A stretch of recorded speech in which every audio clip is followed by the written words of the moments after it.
ছোট থেকে বড় সবার মধ্যেই রাধাকৃষ্ণ নিয়ে একটা কৌতূহল রয়েছে।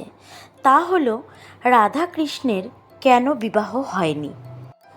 আজ আমি তোমাদের সামনে সেই কথাটাই বলবো, কেন রাধাকৃষ্ণের বিয়ে হয়নি আর রাধা কেন আয়ান ঘোষকে বিয়ে করেছিলেন। কী সেই গুপ্ত কারণ, কী লেখা আছে ধর্মগ্রন্থ। নমস্কার, জয়স ওয়ার্ল্ড চ্যানেলে সবাইকে স্বাগত জানিয়ে আমি শুরু করে দিচ্ছি আমার আজকের ভিডিও। আশা রাখছি তোমাদের সবার ভালো লাগবে। চলো শুনে নিই। ভগবানের অপার লীলা, তার লীলা মাহাত্ম্য বর্ণনা করার ক্ষমতা আমাদের কোথায়। ভগবান হলো সুবিশাল সমুদ্র আর আমরা হলাম এক বিন্দু জলকণা। আমরা তো কেবল ভক্তি করতে পারি আর ভক্তি দ্বারাই ওই বিশাল সমুদ্রে লীন হতে পারি। আজ আমি তোমাদের সাথে সেটাই আলোচনা করব, কেন রাধারানী আয়ান ঘোষকে বিয়ে করেছিলেন আর কেনই বা রাধাকৃষ্ণের বিবাহ হয়নি। চলো তাহলে শোনা যাক। আর একটা কথা বলে রাখি যে আমি যে কথাটি এখন বলতে চলেছি সে কথাটি হয়তো অনেকের শুনতে খারাপও লাগতে পারে। কেউ কেউ বলতে পারো যে তো এই কথাটা হয়তো ভুল বলছি। যাদের কাছে মনে হবে যে আমি ভুল বলছি তারা প্লিজ সত্যিটা একটু কমেন্ট করে বলে ছোট্ট করে। আর যাদের কাছে মনে হবে যে আমি ঠিক বলেছি তারা শুধু বললো যে হ্যাঁ ঠিক আছে, তাহলেই কিন্তু আমি বুঝে যাব যে এটা ঠিক কি ভুল আমি তোমাদের সামনে বলছি। আমি যতটুকু বলছি ঠিক বলারই চেষ্টা করছি, কেমন। আমরা রাধাকৃষ্ণের সম্পর্ক নিয়ে আর বিবাহ নিয়ে নানান ভালো মন্দ কথা কিন্তু শুনে থাকি, কিন্তু আজ তোমাদের সব অন্ধকার দূর করে আসল সত্যতা জানানোর চেষ্টা করব, যা ধর্মগ্রন্থে লেখা আছে। চলো তাহলে ঘটনায় প্রবেশ করা যাক। অনেকে রাধাকৃষ্ণের মাহাত্ম্যকে ব্যঙ্গ করে বলে, থাকতে গৃহে আপন স্বামী, ভাগ্নে প্রেমে মজলো মামি। ধর্মগ্রন্থ অনুসারে ভগবান শ্রীকৃষ্ণ শ্রী বিষ্ণুর 10 অবতারের অষ্টম অবতার, যিনি এই মর্তলোকে এসেছিলেন ধর্ম প্রচারের জন্য, পাপের বিনাশের জন্য, ভক্তি, মুক্তি, প্রেম এবং সৎকর্মের পথ দেখানোর জন্য। আর শ্রী রাধারানী হলেন বিষ্ণুর পত্নী লক্ষ্মী। তবে কেন শ্রী রাধা শ্রীকৃষ্ণকে বিয়ে না করে আয়ান ঘোষকে বিয়ে করলেন? উপকথা অনুযায়ী আয়ান ঘোষের আরেক নাম অভিমন্যু। আয়ান ঘোষ গোকুলের কাছে জারত নামে একটি গ্রামে বাস করত। তার পিতার নাম গোলাপ, মা জটিলা আর বোন কুটিলা। শ্রীকৃষ্ণের মা যশোদার জ্ঞাতি ভাই বা দূর সম্পর্কের ভাই ছিলেন আয়ান ঘোষ।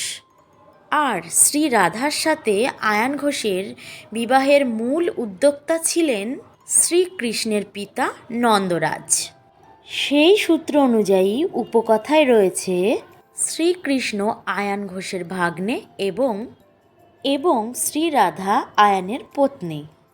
তাই শ্রী রাধা শ্রীকৃষ্ণের মামি। আয়ান ঘোষ ছিলেন মা কালীর বিশেষ ভক্ত। তিনি মায়ের পূজাপাঠ নিয়েই থাকতেন, অন্য কোনো জাগতিক বিষয়ে তার কোনো ধ্যান ধারণা তেমন ছিল না। ধর্মগ্রন্থে আরও আছে আয়ান ঘোষ ছিলেন নপুংসক, তাই তিনি পূজাপাঠ নিয়ে থাকতেই বেশি ভালোবাসতেন। আপন পত্নী শ্রী রাধাকে তিনি অতি সম্মান করতেন এবং তাকে সর্বদাই পূজ্য জ্ঞানে তিনি ভাবতেন। ধর্মগ্রন্থে এটাও রয়েছে পূর্বজন্মে আয়ান ঘোষ ছিলেন বিষ্ণুর একজন পরম ভক্ত। কেবল ভক্তই নয়, তিনি ছিলেন একজন তপস্বী। দীর্ঘকাল তিনি ভগবান শ্রী বিষ্ণুর তপস্যা করেছিলেন এবং তার এই কঠোর তপস্যায় তুষ্ট হয়ে ভগবান বিষ্ণু তাকে দর্শন দিয়েছিলেন। দর্শন দেবার পর তাকে বর চাওয়ার জন্য বলা হলো। তখন তিনি বর হিসেবে চাইলেন বিষ্ণুর স্ত্রী লক্ষ্মীকে। সে বলল, হে প্রভু, আমি আপনার প্রিয়া লক্ষ্মী দেবীকে চাই। তখন শ্রী বিষ্ণু বলল, এটা একদম অসম্ভব ব্যাপার, তুমি অন্য কিছু বর চাও। কিন্তু বারবার সে এই একটা বরই চাইছিলেন।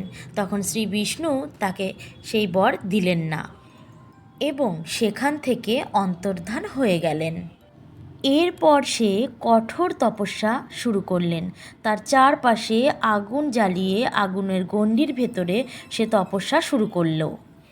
এরপর ভক্তের ভগবান শ্রী বিষ্ণু আবারও তাকে দর্শন দিলেন, কিন্তু এবারও তিনি একই বর প্রার্থনা করলেন শ্রী বিষ্ণুর কাছে। সে স্ত্রী লক্ষ্মীকেই চাইলেন। অবশেষে শ্রী বিষ্ণু বললেন, তথাস্তু। তখন শ্রী বিষ্ণু বললেন, তুমি সামনের জন্মে আয়ান রূপে জন্মগ্রহণ করবে, আর আমি কৃষ্ণ রূপে জন্মগ্রহণ করব, আর লক্ষ্মী রানী জন্ম নেবে রাধা রূপে। তুমি শ্রীলক্ষ্মীর অবতার রাধাকে পত্নী রূপে পাবে।